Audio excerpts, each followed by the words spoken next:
BJP ಮತ್ತು ಕಾಂಗ್ರೆಸ್ ನಡುವೆಗೆ ಜಾಹೀರಾತು ಸಮರ ತುಂಬ ಜೋರಾಗಿ ನಡೀತಾ ಇದೆ. ಮೊನ್ನೆ ತಾನೇ ಕಾಂಗ್ರೆಸ್ ಅದರಲ್ಲೂ ಕೂಡ ಸರ್ಕಾರ ಈ ಸಂಗಪ್ಪ ಮತ್ತು ಗಾಂಧಿಯ ಜಾಹೀರಾತನ್ನು ನೀಡಿತ್ತು. ಈಗ ಅದಕ್ಕೆ ಕೌಂಟರ್ ಆಗಿ ಬಿಜೆಪಿ ನುಂಗಪ್ಪ ಜಾಹೀರಾತನ್ನು ನೀಡಿದೆ. ಏನಿದು ಸಂಗಪ್ಪ ವರ್ಸಸ್ ನುಂಗಪ್ಪ ನೋಡೋಣ.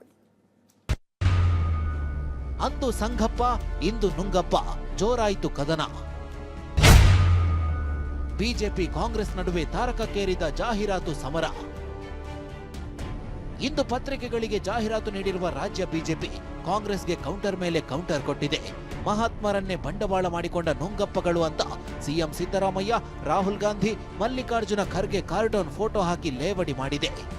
ಇಷ್ಟೇ ಅಲ್ಲ, ವಿಬಿಜಿ ರಾಮ್ಜಿ ಬಗ್ಗೆ ಕಾಂಗ್ರೆಸ್ ಜಾಹೀರಾತು ಮೂಲಕ ಅಪಪ್ರಚಾರ ಮಾಡಿತ್ತು ಅಂತ ಇಂದು ಜಿ ರಾಮ್ಜಿ ಯೋಜನೆ ಬಗ್ಗೆ ಹೊಗಳಿ ಜಾಹೀರಾತು ನೀಡಲಾಗಿದೆ.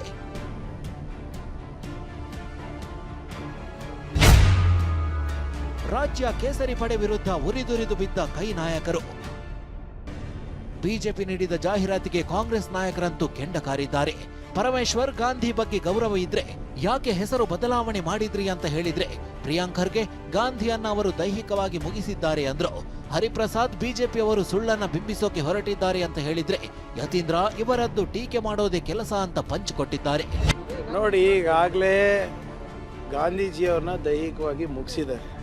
ಈಗ ಸಿದ್ಧಾಂತವನ್ನು ಮುಗಿಸ್ಲಿಕ್ಕೆ ಹೊರಟಿದ್ದಾರೆ. ನಮ್ಮ ಪ್ರಶ್ನೆಗೆ ಉತ್ತರ ಕೊಡ್ಲಿಕ್ಕೆ ಆಗ್ಲಾರ್ದೆ ಇವರು ವೈಯಕ್ತಿಕವಾಗಿ ಹೀಗೆ ನಿಂದನೆ ಮಾಡ್ಲಿಕ್ಕೆ ಹೊರಟಿದ್ದಾರೆ. ಮಾತಾಡೋಣ ಬನ್ನಿ. ಯಾರು ಸಂಗಪ್ಪ, ಯಾರು ನುಂಗಪ್ಪ, ಯಾರು, ಯಾಕೆ ಓಡೋದ್ರಿ? ಅವಕಾಶ ಇದ್ದಾಗ ಕೌನ್ಸಿಲ್ನಲ್ಲಿ ಚರ್ಚೆ ಯಾಕೆ ಮಾಡಿಲ್ಲ? ನೀವು ನಕಲಿ ಗಾಂಧಿಗಳು ಎಂದ ವಿಪಕ್ಷ ನಾಯಕ ಅಶೋಕ್. ನೀವು ನಕಲಿ ಗಾಂಧಿಗಳು ನೀವಲ್ಲ. ನಿಮಗೂ ಗಾಂಧೀಜಿ ಕುಟುಂಬಕ್ಕೂ ಸಂಬಂಧನೇ ಇಲ್ಲ.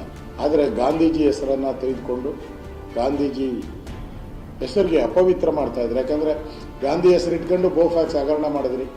ಇಂದಿರಾ ಗಾಂಧಿಯವರು ಗಾಂಧೀಜಿ ಹೆಸರಿಟ್ಕೊಂಡು ದೇಶದ ಸಂವಿಧಾನವನ್ನೇ ಬದಲಿಸಿಕೊಟ್ರು, ಎಮರ್ಜೆನ್ಸಿ ತಂದರು. ಕಾಂಗ್ರೆಸ್ನವರ ಸಂಗಪ್ಪ ಜಾಹೀರಾತಿಗೆ ಬಿಜೆಪಿ ನುಂಗಪ್ಪ ಅಂತ ಟಕ್ಕರ್ ಕೊಟ್ಟಿದೆ. ಈ ಕದನ ಇಲ್ಲಿಗೆ ನಿಲ್ಲುತ್ತೋ ಅಥವಾ ಇನ್ನೂ ಒಂದು ಹೆಜ್ಜೆ ಇಡುತ್ತೋ ಕಾದು ನೋಡಬೇಕಿದೆ. Bureau report, ಟಿವಿ9. ಇನ್ನು ಟಿವಿ9 ಕಳೆದ 19 ವರ್ಷಗಳಿಂದ ನಿರಂತರವಾಗಿ ನಂಬರ್ 1 ಸ್ಥಾನದಲ್ಲೇ ಇದೆ. ಜೊತೆಗೆ ಕರ್ನಾಟಕದ ಜನರ ಅಭಿಮಾನವನ್ನು ಕೂಡ ಗೆದ್ದಿದೆ. ನಿಖರ ಮತ್ತು ನಿಷ್ಪಕ್ಷಪಾತ ವರದಿಗಾರಿಕೆಯಿಂದ ಸುದ್ದಿಲೋಕದ ಸಾಟಿ ಇಲ್ಲದ ಸರದಾರ ಎನಿಸಿಕೊಂಡಿರುವಂತಹ ಚಾನೆಲ್ ಟಿವಿ9 ಕನ್ನಡ.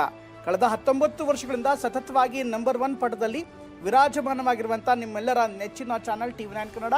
ಈ ನಡುವೆ ಕೆಲವು ಚಾನೆಲ್ಗಳು ನಾವೇ ನಂಬರ್ 1 ಅಂದು ತಮ್ಮ ಬೆನ್ನನ್ನೇ ತಾವೇ ತಟ್ಕೊಳ್ತಾವೆ. ಆದರೆ ಅದ್ಯಾವುದೂ ಕೂಡ ನಿಜವಲ್ಲ ಎಂಬುದು ಈ ವಾರದ ಬಾರ್ಕ್ ವರದಿಯಲ್ಲಿ ಮತ್ತೊಮ್ಮೆ ಸ್ಪಷ್ಟವಾಗಿ ಸಾಬೀತಾಗಿದೆ.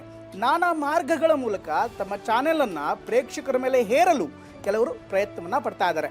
ಆದರೆ ಕರ್ನಾಟಕದ ಪ್ರಜ್ಞಾವಂತ ಪ್ರೇಕ್ಷಕರಿಗೆ ಟಿವಿ9 ಕನ್ನಡ ಅಂದರೆ ಅಚ್ಚುಮೆಚ್ಚು. ಹೀಗಾಗಿ ಟಿವಿ9 ಕನ್ನಡದ ನಂಬರ್ 1 ಪಟ್ಟವನ್ನು ಮುರಿಯಲು ಯಾರಿಂದಲೂ ಸಾಧ್ಯವಾಗಿಲ್ಲ. ಇದು ಟಿವಿ9 ಕನ್ನಡದ ಮೇಲೆ ಕರ್ನಾಟಕದ ಮಹಾಜನತೆ ಇಟ್ಟಿರುವ ವಿಶ್ವಾಸ ಮತ್ತು ಭರವಸೆಗೆ ಸಾಕ್ಷಿ.